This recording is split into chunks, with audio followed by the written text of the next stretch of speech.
Hello. Okay, before we start today's story, I want you to imagine something. What if a killer didn't see himself as evil? What if he truly believed he was delivering justice? And what if an entire country became divided between calling him a monster or a hero? Tonight's story is not fiction. This is the real story of a man many people compared to Dexter, a killer who hunted other criminals. But the deeper you go into his life, the more disturbing the truth becomes. So, grab your coffee, turn off the lights, and let's begin. Our story begins in Brazil. Pedro grew up surrounded by violence, poverty, and chaos. From a young age, life taught him one thing: survival came before innocence. He didn't grow up in safety or stability. Instead, anger and injustice shaped the way he understood the world. And slowly, something inside him started changing. As a teenager, Pedro was already involved in dangerous situations. At only 16 years old, an incident happened that would change his life forever.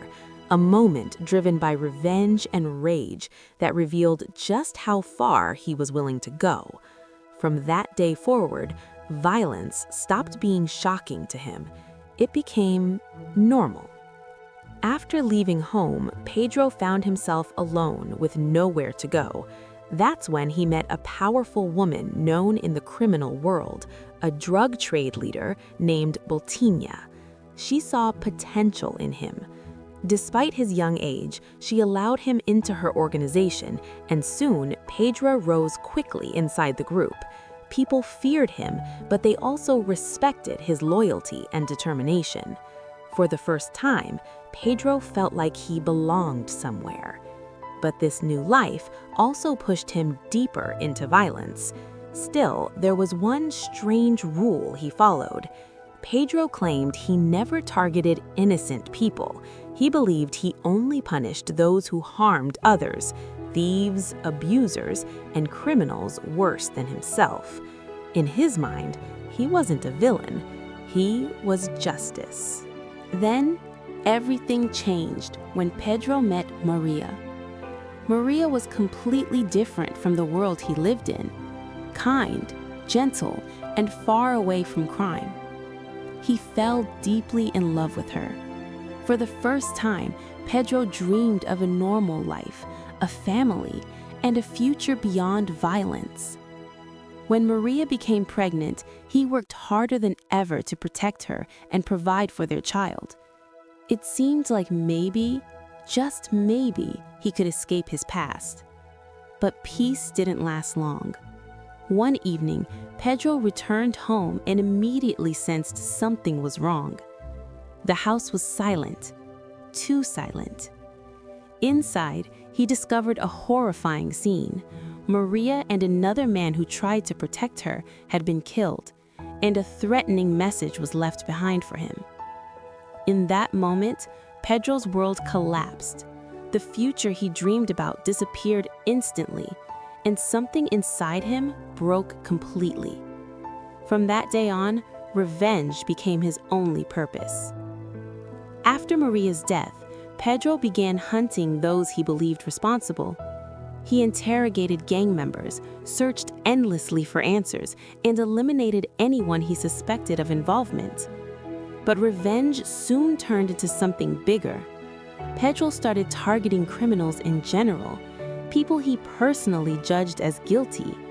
He created his own rules, his own justice system, his own punishment. To some people, he became a protector of the weak. To others, he became a nightmare. Eventually, authorities captured Pedro, but prison didn't stop him. In fact, prison became another battlefield. Inside, Pedro claimed he continued punishing criminals even behind bars. Reports suggested numerous inmates died during his imprisonment, turning the prison into a place ruled by fear. Even guards treated him cautiously. Interviews revealed he saw himself not as a murderer, but as someone correcting injustice, a man following rules only he understood. Pedro was a paradox. Some prisoners described him as calm and respectful. Others saw pure danger. He protected certain inmates while attacking others. To supporters, he was an avenger. To critics, he was proof that violence only creates more violence. And the question remained, can someone who kills criminals ever truly be called a hero? Years passed. Pedro grew older and eventually left prison, trying to live quietly. But the past never forgets. On March 5, 2021, while sitting outside his home on a calm morning, a car stopped nearby. Masked men stepped out and attacked him, ending his life in a sudden act of revenge. The man who lived by violence died because of it. And just like that, his story ended the same way it began, with bloodshed. So now, I want to ask you, was Pedro a monster or a man created by a brutal world? Some people still believe he delivered justice. Others believe he proved that revenge can never replace the law. One thing is certain. When someone decides they alone control justice, the line between hero and villain disappears. And sometimes, the real horror isn't the killer. It's the world that created him. If this story shocked you, don't forget to like the video and subscribe for more real stories that sound like movies but actually happened. And tell me in the comments, justice or revenge? See you in the next story.